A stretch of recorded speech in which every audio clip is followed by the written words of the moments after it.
At the Fox Fight Amplified table with Victoria Saha today, and you've been covering a story here in town since the beginning, and I want to say it's almost sort of to the end. At least it's the end at this point of the legal process in this case, which is sometimes rare for a reporter to get to cover something from beginning to end, to see something all the way through.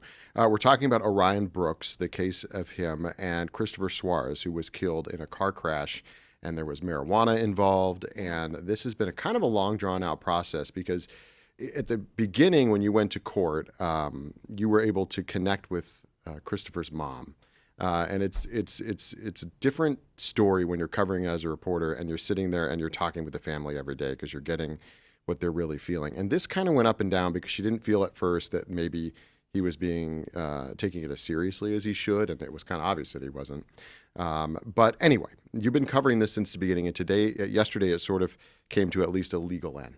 Yeah, and you're right, Tom. As reporters, we don't always get to cover something from beginning to end because we have so much happening. It's like, it's as sad as it sounds. It's like, cover this, move on to the next one, right? Yeah. But this one, I don't know what it was about it. Like, I remember coming into work. It was a Friday morning, and we get this breaking news. You know, we hear scanners in the newsroom about a child getting hit. I go to the scene. I'm covering it. You know, it was a massive scene. You know, a child getting hit and killed in front of a school. And then that was a Friday. By that Monday, I had connected with the mom. I met with her outside of the hospital at UMC where, you know, she told me that Christopher was brain dead. And by that afternoon, I had learned that he had passed away. Like, they have officially declared him brain dead. Tuesday comes around. I'm in there for the initial hearing. And I walk out, and there's Christopher's mom. We locked eyes, and she recognized me. I recognized her. And before I knew it, she stormed into that courtroom. She had some choice words for Orion Brooks that, you know, obviously I can't repeat them, but I went after her and, like, you know, I think I helped calm her down a little bit. This was a mom who needed someone to hear her frustration, her pain, her agony. Her son is in the hospital. Even after Christopher was declared brain dead, she still laid there with his body until he was officially off those machines. But I just remember speaking to her, and then I had to go to the DA to talk about this case, and the DA said it's a very strong case, and he was willing to meet with the mom. So, you know, I took him for his word, and I went downstairs and I saw Martina, and I said, let's go to the DA's office. He's willing to meet with you. And I dropped her off there, and she was very, very thankful for that. And every hearing since then, I told myself that I was going to be there. You know, I was prepared to even go in there on my day off. I don't know what it was. Like, as reporters, we have the reporter hat, but we also have a human hat that we have to bring out sometimes. And this was a story that I had to. This was a mom who was going through the worst day of her life of losing someone. And I think, you know, Tom, you know, when you lose someone in your life, that's the worst day of your life. And so I could resonate with that, even though different circumstances. But I just had to be there. I think that it's interesting because, you know, there's a lot of people out there, and you know this as well as I do, that will watch this or watch the story you did yesterday or watch and think, oh, it's just a reporter trying to get the story on TV. And that means first of all, you don't really know Victoria, or you don't really know the people that you're seeing on TV, because you do get invested in these stories. As you mentioned, we are human. And when it came to what you said the first time when you saw her and said that he's willing to meet with you, that is an understanding of the system, of the process that a reporter or maybe like an attorney has, because you've gone through this so many times, to say, let me get you downstairs and let you meet with the right people. Let me get you in front of the people you need to get with, that maybe that mom would have not known if she hadn't talked to you. Now, not only did that help her, and she gets in front of the DA and they talk, but that's establishing the connection between the two of you. And so that, because I remember what she said to you yesterday was like, you helped me. You came and you helped me, and that's why she kept coming back to you and telling you the story. Now, I don't think that anybody in the family got what they wanted in this. I know that she said she was, I guess, satisfied with it, but, you know, he got 7 years for sure, maybe 17, and she's going to do all she can to make sure he doesn't get parole. But during this case, there were times where he was laughing in the courtroom, and then we found out the details, you know, obviously early on, that, you know, he had, well, now he's convicted. It's smoked weed, had the crash, left the scene of the crash, and gone home and smoked more instead of being responsible for what happened. Right. Yeah. in court, I mean, all throughout these hearings, he just kept like smirking. And, I don't know if it was a nervous smirk or just I don't care smirk, but it caught our attention. It obviously caught the mom's attention.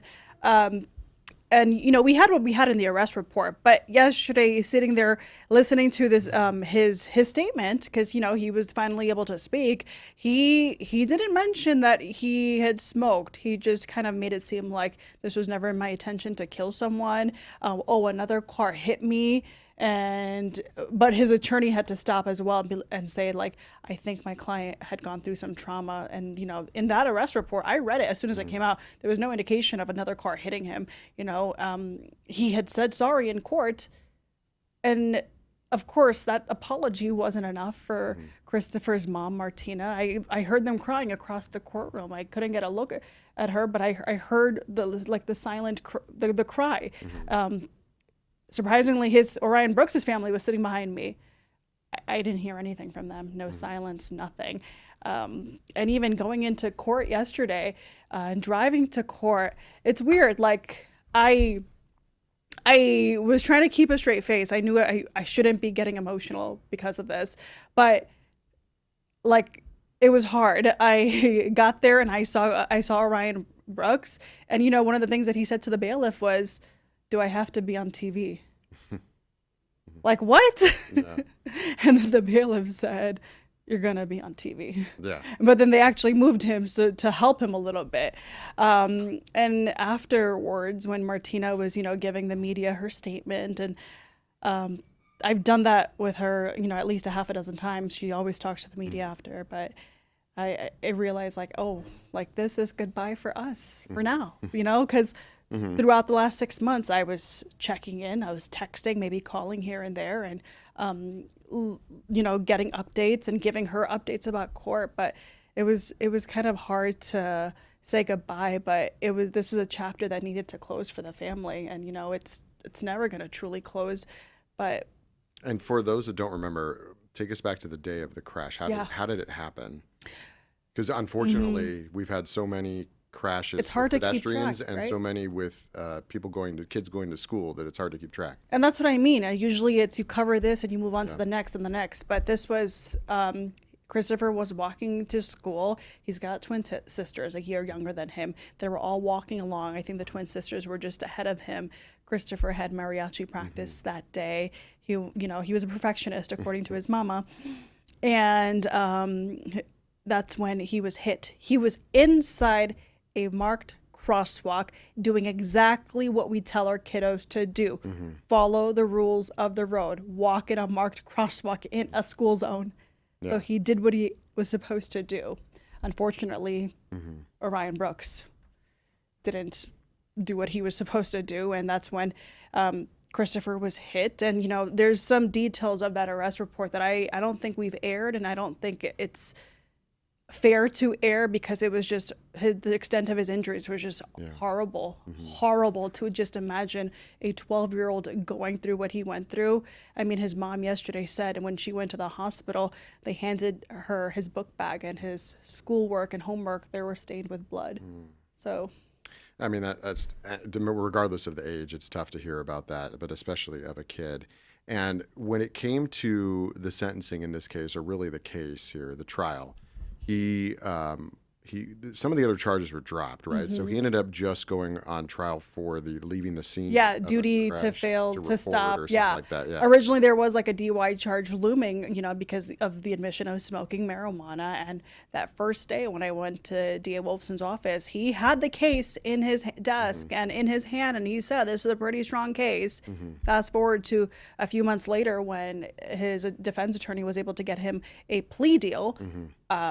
Which is not out of the ordinary. We don't know the this talks. Had such a public, and the DA had come out and said it was a strong case, and they were going to go after. They're going to throw the book at him, essentially. Right, but you go through the process, and we don't know exactly the specifics of like the talks that happened between the lawyers and the prosecutors. But DA Wolfson had told me that because this was like a marijuana DUI, if this were to go to trial, you could have some jurors who are smokers themselves. There could be some bias in that.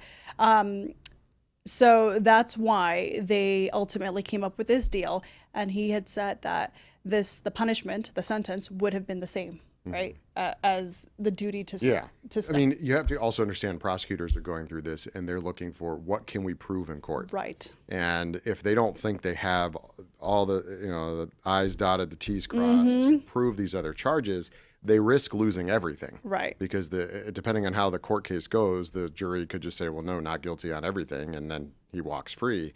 So they go with what they know they can get. But I also know that yesterday we did some sidebar stories to your story about marijuana and these types of driving under the influence arrests, that there's really not a lot out there, at least a standardized thing across the country, a level of what is too high to drive or what. And so every different jurisdiction has their own way of looking at this and doing it. But I'm sure cases like this are causing them to look at that and say, we need to come up with some sort of standardized testing. Yeah, there's no like universal sobriety test, right, out in the field for someone who's possibly been smoking. So that's what DA Wolfson had said, because, Nevada, it's recreational use is allowed. It's legal. It just would have been hard to prove. And then, obviously he admitted to smoking afterwards too. So we don't know how much was in his system before, during the crash as well. But and then I wonder sometimes, did he admit to that before he had an attorney or after he had an attorney? Because right. That's a good, as we're sitting here now and it's coming to my brain that, that's a good way of sort of saying, well, yeah, we don't know what he had in his system before. Maybe it wasn't. It's like somebody saying I had alcohol, but I was at 0.01. Right. And then now I went home and drank after this crash. And now I'm at 1.2 or point. That would be very deadly. 0.21 or whatever it could be. Something out of the realm of possibilities. It's always a defense tactic. Yeah, and his defense attorney afterwards, because I believe originally, like most cases, he was appointed a public defender, but afterwards he had retained a private attorney, and his attorney didn't really want to go into too much detail about why they reached that plea deal and the specifics of it, but there was a lot in that arrest report. I mean, he had admitted to a lot, so the details from this case from the beginning were just horrible to just grasp, but we always tell people to follow the rules on the road, but what are we going to do if somebody else isn't, right? If somebody else decides to drive while impaired, it doesn't matter if I'm doing my part, they got to do their part too. And Christopher, a 12-year-old boy, he was doing just that. He was doing his part. It was 7:30 in the morning in a school zone. In that area of town, there's a few, there's 2 middle schools, 1 high school. So it's busy. It's busy. I was there during dismissal. There's no way you can't tell there's kids coming out of all 3 schools. And didn't they make changes to the area after that happened? I believe so, because there was an outcry from the public about that. It was, even for us driving there, I remember it was wait, we got to slow down. I don't think there was a stop sign near us, but my photographer and I, we had to be really cautious. And I remember the scene itself was just so huge. And that's what his mom had said too. I didn't realize his mom had gone to the scene itself. And she said, she saw just the amount of police officers over there. She just knew, her heart just dropped. We're recording this on a Tuesday. The story and everything kind of finished Monday. Monday the 6th, yeah. I want people to go back, and you'll be able to see it on Fox 5 Vegas Plus and fox5vegas.com, and watch the story from yesterday. But I want to know, as a reporter, when you were putting that story together, when you were looking at the footage you had, and you went through that, and you did show yourself getting emotional, which was separate from her talking with all the media. She talked to you separately. I wonder what was going through your mind when you were putting the story together. I mean, when it happened, we know you're in the moment, it's emotional, but you got back and you're looking at it, and I know there was probably a back and forth in your head. Do I put this in the story or not? Because the story's not about us. No. But it's about the connection. Yeah, so my main story, I kept it to just the sentencing. Yeah, it wasn't in the main story. Yeah, it wasn't. It kept it to just the sentencing and what happened in court. But, in our half an hour block, that's when we kind of had a debrief and just kind of took it up a step and just, really about the process of this reporting aspect and the connection that I had developed with the mom, Martina. And it wasn't even while I was putting the story together yesterday, Tom, it was driving into court that morning, because I just realized, wow, how many times have I done this for this story? How many times have I given her a hug and we walked into the courtroom together? Yeah. And like that was coming to an end. And Martina had given the press her statement afterwards yesterday. And that's kind of when it hit me, like, Martina, like, I think this is goodbye for us for now. And I didn't expect her to thank me. I don't ever expect it. You know, she has thanked me on the phone before. But for her to say what she said to me was, you know, that I've done a lot and I really pushed for this. And, you know, I'm one of the reporters who really seen just how the ins and outs of this case. It meant a lot because while dealing with her own grief and her own fight for justice, she also noticed that the people, you know, rallying behind her. And as a reporter, like, sometimes you got to put those emotions aside and sometimes you can't. But also that is why you do the job. Well, I try. Well, I mean, if you're a reporter's reporter, right, you do the job to get things done, to get things accomplished, and to help people. Yeah, and I think it shows our audience, our viewers, like, hey, these people are human too. You know, they don't just want to put something on TV just for the heck of putting something on TV. No, I mean, I could tell you, we're tired of reporting on people being hit by cars, but specifically young children. I mean, that's as somebody that's relatively new to the market. I am just baffled by the amount of people that are hit by cars here. And we've done a couple amplifieds with Joe V. Hill, with Jacqueline, Kim, all because this story keeps coming up, whether it's e-scooter, people walking, school zones, just people walking, keeps coming up, people getting hit by cars. And it's like 95% of the time, it's the driver's fault. Occasionally, you know, dark roads, middle of the night, somebody walks out and gets hit by a car. But it's like just, and especially in these school zones, you can't do much more than light them up like you have, slow the people down like you have. You got to have everybody following the rules. That includes parents and kids. But when they are, and you still have an issue like this, it's very maddening. And I think that's why the community as a whole really kind of latched onto this story. Yeah, because not only did he take the life of another kid, he was also, I believe, on the way to drop his own kiddos off to school while under the influence. So, like, you have to care. There's like, you live nearby. Yeah. He lives nearby. Yeah. You know, you're surrounded by school zones, and it's 7:30 in the morning. Like, but not only did he affect, you know, Christopher obviously and his family, but think about all the kids that were out there that saw this happen. Yeah. The crossing guards, the teachers, the bus drivers, the other parents that saw this happen. They're never going to forget that. His twin sisters Yeah. saw the aftermath. His twin sisters were courageous. Like, they spoke in court yesterday, and, you know, they're only about 11 years old, but one of the twin sisters, we had to use initials because they're minors.